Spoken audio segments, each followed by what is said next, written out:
All right, folks, we have a new Dear DSO entry on the website, and you can submit your own story or question to deardso.com.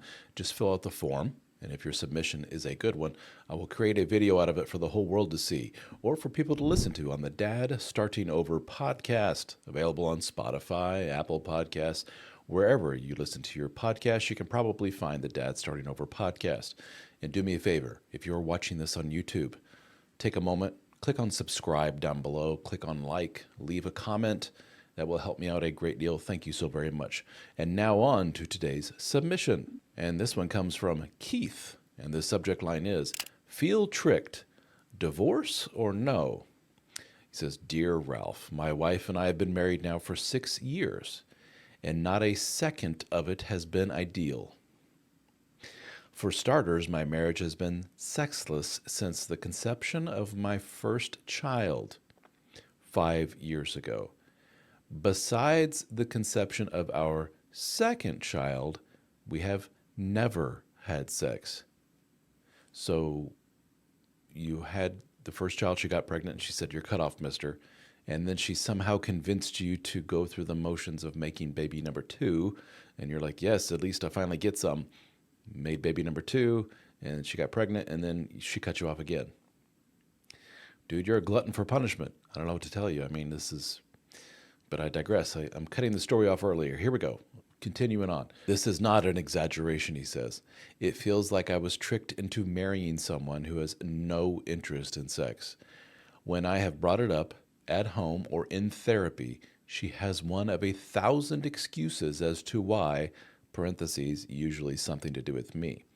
Eventually, I gave up trying. The other aspects of our relationship are failing as well: communication, quality time, etc. And I have become so beaten down that I can't bring myself to be the only one working on it. She is increasingly volatile. She lashes out at me, the kids, and my family. My recent military deployment was the final straw. He says, parentheses, where I lost my motivation completely. Let me pause there. The military thing. I mentioned this in a previous video, probably multiple videos. There is something about the military that just generates all kinds of chaos within marriage. It attracts certain kinds of people to it. The dynamic of one being gone for super long periods of time is just not good. She threatened suicide if I didn't come home, and the police were called on her several times. They found nothing that they could work with, as she is able to switch back to a normal outward face on a whim. I say, so she gets hyper dramatic. I'm going to kill myself. Please come back. You call the police. Go check on my wife. She's threatening to kill herself. They show up and she's like, no, I'm fine. And this has happened several times. Not good. I want to leave, but I'm afraid to pull the trigger on divorce. I don't want to risk losing access to my kids and lose what I've built. Do you have any advice? Well, Mr. Keith, this is a perfect example. I just recorded a Dear DSO right before this one where the end result was basically the same, which is you need to do the right thing, which is to, let's look at it this way. Is there any indication that you have from your 6 years with this woman that getting with this woman and marrying this woman and having kids with this woman was a good move on your part? No, you say from day one, from second number 1 of this relationship, it's been broken. And yet you stuck it out. What's going on, Keith? What's going on with you, buddy? Something happened? Are you dealing with some kind of internal trauma, emotional damage that causes you to be attracted to and hang on to people like this? You said it yourself. It's been broken from the beginning, yet you hung on and hung on. And then you had 2 kids with her. Come on, dude. This ain't good, my man. You got some stuff you need to work on. Yes, you obviously need to break up with this woman and divorce her like yesterday. Duh, right? But you're like, but it will result in drama and heartache, and I will not see my kids, 24/7. Yeah, I don't know what to tell you. It's still the right thing to do. 2 paths to take. I leave her, and let's say I see my kids half the time. With your military deployments and everything else, I don't know how that's all going to work out. If you're still deploying with the military, and maybe that's done. Maybe you stop doing that. Maybe now you're stateside 24/7. I don't know. But let's say, pretend that you're going to see the kids half the time. That's a negative, not seeing your kids half the time. I say that, but you know what most dads say? Half the time just means the time that they're under my roof, under my home. I still see them the other half of the time because I go to this practice, this school function, this game, this event. Still take my kids out to lunch every now and then. Whatever. I see the kids all the time. Still FaceTime with the kids, all that stuff. It's just that they're not under your roof. And that's not a little thing. I'm not belittling that. That's a big deal thing. But it's not like you're not going to see your kids ever. Hopefully, unless she goes crazy and kidnaps the kids and takes off. But there are legal repercussions for doing so. But anyway, so that's the negative repercussion of divorce. See your kids half the time.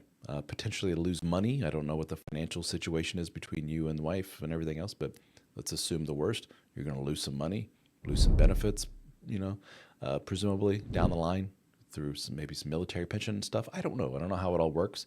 This is all questions for an attorney. I have no idea. And I think the fact that you're military changes the laws and so forth a little bit. And but then there's this other road, which is let's just stick it out. What are the repercussions of that? There's no question. You've seen it. You've lived it for the last 6 years. Are you cool with just, I don't know, another 20, 30, 40, 50 years of that? That's the other road. That's all there is to it. There's going to be negative repercussions either way. From where I sit, from what little you have shared with us, it seems like the option to go with is option A. Just leave woman, deal with the negative emotional repercussions and drama, and live the rest of your life by yourself or in one or series of healthy relationships.